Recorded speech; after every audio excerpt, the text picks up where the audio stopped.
Was I not recording any of that?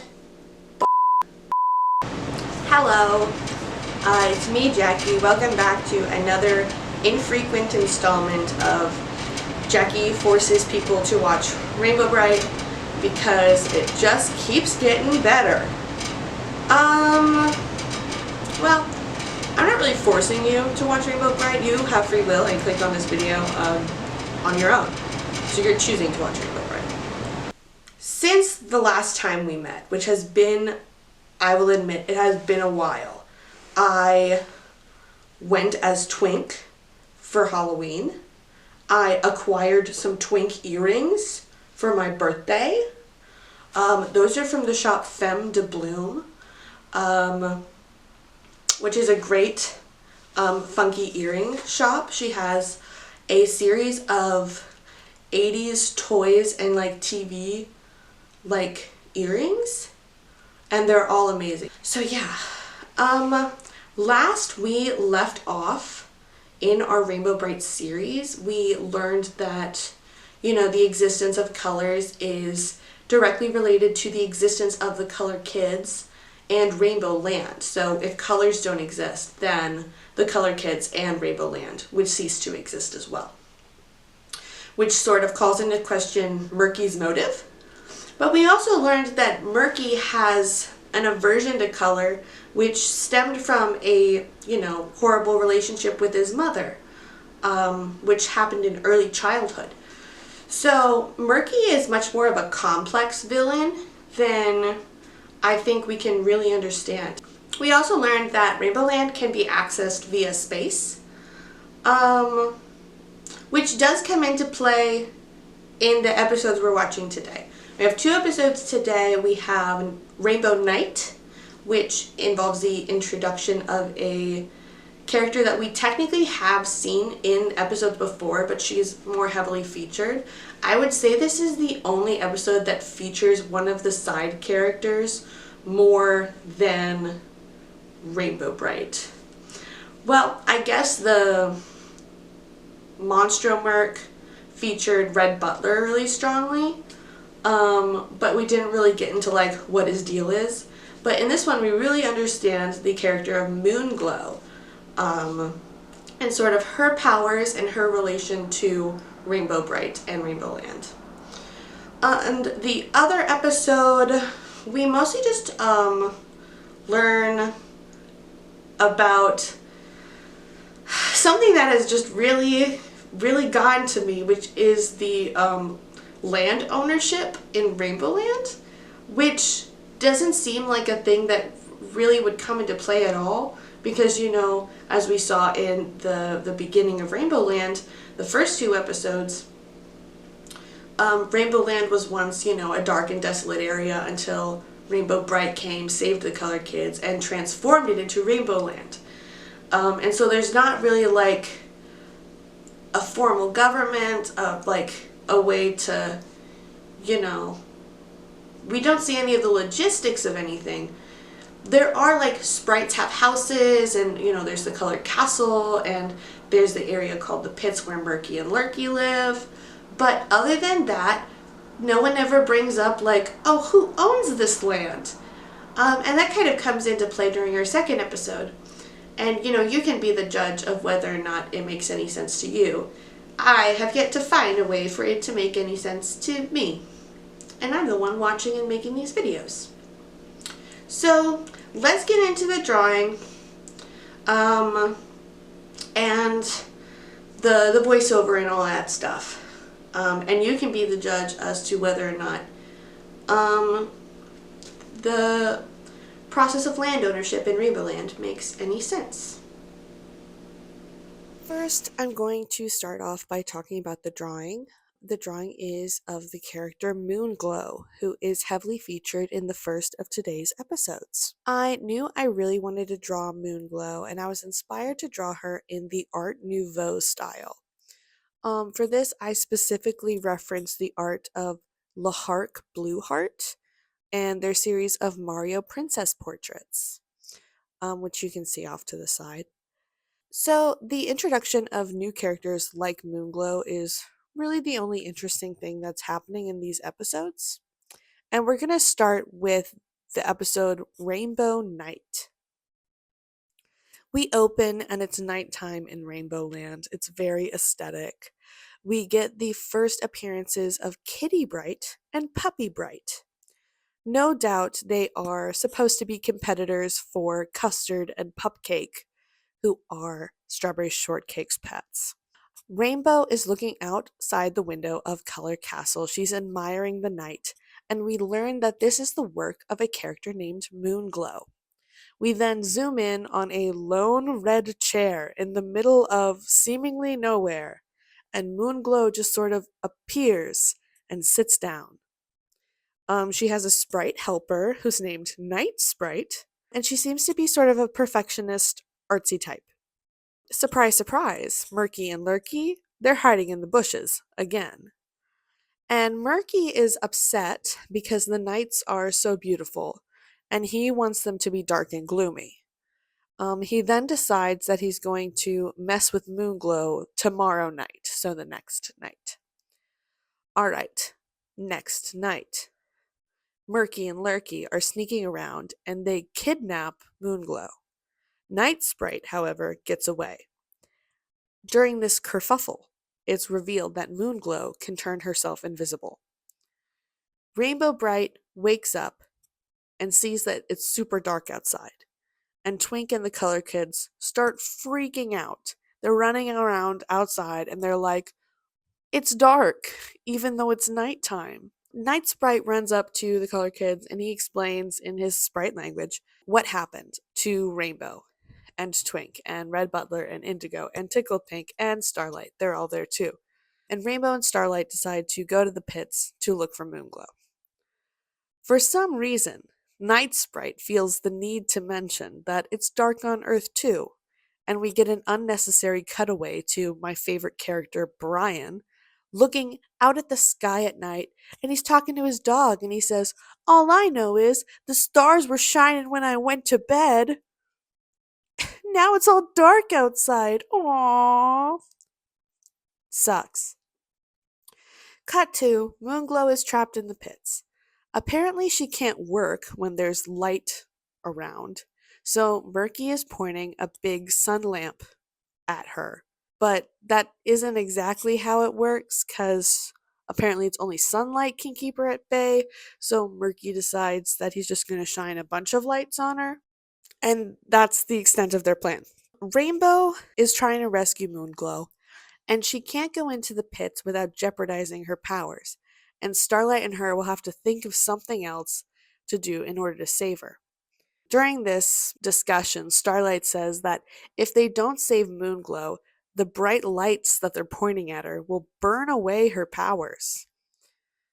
Which seems like they could have mentioned that earlier. Is this just sort of common knowledge? Does Murky know that he's going to be burning away her powers by pointing this light at her? I don't know. It's unclear. So Rainbow decides that they're going to go around the pits to sneak in, even if it means losing her own powers. But they don't do this very stealthily. Murky spots them from the castle window and decides to set a trap for them with Moonglow, and they sneak out through his secret exit. And honestly, there's some great dialogue between Murky and Lurky here. How much longer will we be going down, Murky? Don't worry, Mushmind. Now we're going up. Oh, and by the way, be careful when you cross that bridge. One misstep, and you'll fall to the deepest cavern in the pits. Oh, thank you for telling me. After they sneak out, they decide that the trap they're going to pull is they're going to do the cover the hole with a bunch of sticks thing. And the trap looks obvious as hell, and Rainbow just sort of walks around it. Murky gets frustrated and runs over to try and push her in, but Starlight is able to snatch her out of the air, and everything is fine. Trap foiled. Murky suddenly gets really scared and he runs away, but he trips and falls into the hole himself, which leads to the deepest part of the pits. And Lurky jumps in after him. And that's what we would call in the biz karma. So Rainbow is able to save Moonglow, and Moonglow immediately goes back to work despite just being like basically tortured for the whole night. And thank goodness we end the episode by cutting away to Brian for like the third time so he can say, "Thanks, Rainbow," while he's standing outside in his pajamas at like 6 in the morning. Yeah, thank goodness for Rainbow that she was able to save the night. I don't know how Brian's thoughts work. It just really irked me to see his stupid face again. But anyway, that's the end of the episode. So yeah, not much sort of happening in this one in terms of like overall Rainbow Brite lore. I do enjoy the character of Moonglow. I think she's fun. She's like a better, not a better Rainbow Brite, but like a counterpart to Rainbow Brite that I think I wouldn't mind seeing more of her. A little episode trivia that I found while perusing the internet was that her hair, Moonglow's hair, was originally designed to be white. However, they changed it so that she would not look too old. And so then it became like this cute pink. I like it. I honestly think that it could have been white, and I think that would have been a cute design too. But I don't know. I guess I can see where they're coming from, but not wild about it. The second episode is another kind of fun one.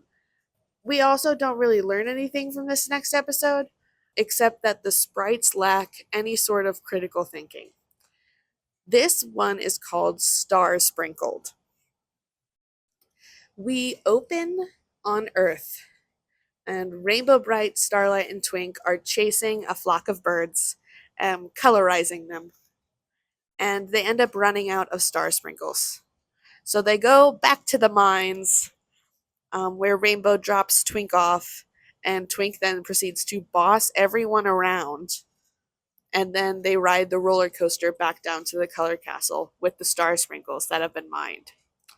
I'm pretty sure that this is the exact same animation sequence that they used in the earlier episode where we saw the process of making star sprinkles, which, as someone who has attempted to animate something very rudimentarily, I can understand reusing that. It saves money, it saves time. But you couldn't just we didn't need to see the whole process again. We could have just seen, I don't know, a little bit of it, and then you just sort of, through the magic of cartoons, we don't need to see all of the roller coaster bits again. We got it the first time. Anyways, Murky and Lurky are trying to sneak into the color castle via the bins of color crystals sitting outside. So they get into the bins of color crystals, hide underneath them, and we learn that Murky has a gloom spray that he's going to spray everything with. The two of them get dumped into the factory, but everyone notices and kicks them out. Back in the mines, we meet a dude that sort of comes out of a spaceship, I think. And he's got a snake oil salesman vibe. His name is Plock, Plock. And the sprites sort of come out and see what his deal is. He seems to understand the sprites' language and talks to them and stuff and really chats them up. And Twink, the ever-loving buzzkill, demands to know why people aren't working, and he goes to interrogate Plock about what he's doing. Plock tries to sell the sprites these seeds to grow color crystals so that they no longer have to work in the mines. And he tricks them into taking the seeds in exchange for the deed to the mine. And Twink signs away the deed to the mine. Back at the color castle, the color crystals run out. Rainbow and Canary Yellow go to see what's wrong. Remember Canary Yellow? Yeah, they haven't done a thing since episode 1, but they're coming out now. The sprites meet the color kids halfway and show them their crystal seeds. But Shy Violet calls them out and was like, those aren't real, man. And Twink admits that they were bamboozled. So Rainbow and the Color Kids go to see what's up. And Murky, who was watching from afar in, guess what, the bushes, sees that they had these magic seeds and goes and takes them to hold them as his hostage. When they arrive back at the mine, Plock is turning it into a tourist trap. Apparently, people will want to go to the cave because Rainbow Brite herself was there. But Plock, of course, doesn't recognize Rainbow Brite herself, who is standing right in front of him and is really pissed. But he's not letting up. He's really focused on turning the mine into this like tourist attraction. The Color Kids kind of give up for a minute to regroup and leave. And Murky and Lurky approach Plock because the seeds that they stole don't work. And Murky notices all the tourist stuff and offers to turn the cave into a gloom cave. And Plock tries to stop him, but the gloom doesn't work anyway. And Rainbow then swoops in to stop Murky from turning the cave into a gloom cave. Somehow, Plock is touched by this interaction, I guess, and he gives the Color Kids back the mine. And everyone goes back to work, and all is fine, and Plock leaves Rainbow Land. And that's the end of the episode. It's just sort of a weird episode because it doesn't take into much consideration like how Rainbow Land has worked in the past, because the ruler of Rainbow Land is Rainbow Brite. So did Rainbow Brite get a land deed for the Color Cave? Why is there a land deed for the Color Cave? Who else would use the Color Cave? Did someone sell Rainbow Brite the Color Cave? No one else lives in Rainbow Land. And Rainbow Brite is the ruler of Rainbow Land. Doesn't that mean she kind of owns all of Rainbow Land? I just am not entirely on board with the way that this sort of government works, or like the property ownership, I guess, is the thing that doesn't make much sense to me. But, I think that's probably like the biggest thing in the episode that just sort of catches you off guard. We do learn one thing in this episode, which is that Rainbow Brite is a celebrity. Plock seemed to know of Rainbow Brite when he arrived. He knew that the Color Cave was important. So we can only infer that other people would also know about Rainbow Brite. Unclear of what the population would be that would know most about her. Because Plock does not seem like much of a girl's girl, in lack of a better term. So, maybe she's known among politicians as the ruler of Rainbow Land. Therefore, other, like the everyman would know about her. That also has, it's a theory. It's a theory. It's yet to be proven. But I could see it either way. She's either like a superhero figure or like a princess. Or maybe both. But we don't get our answer in this episode.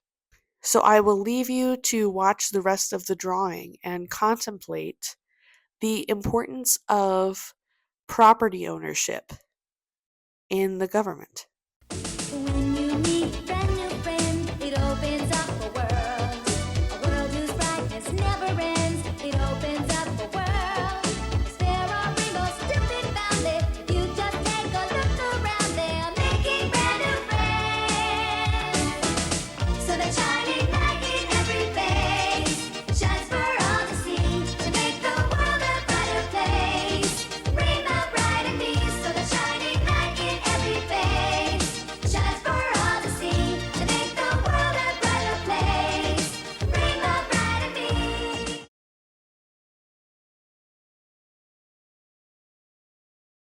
Well, now I'm recording the sound.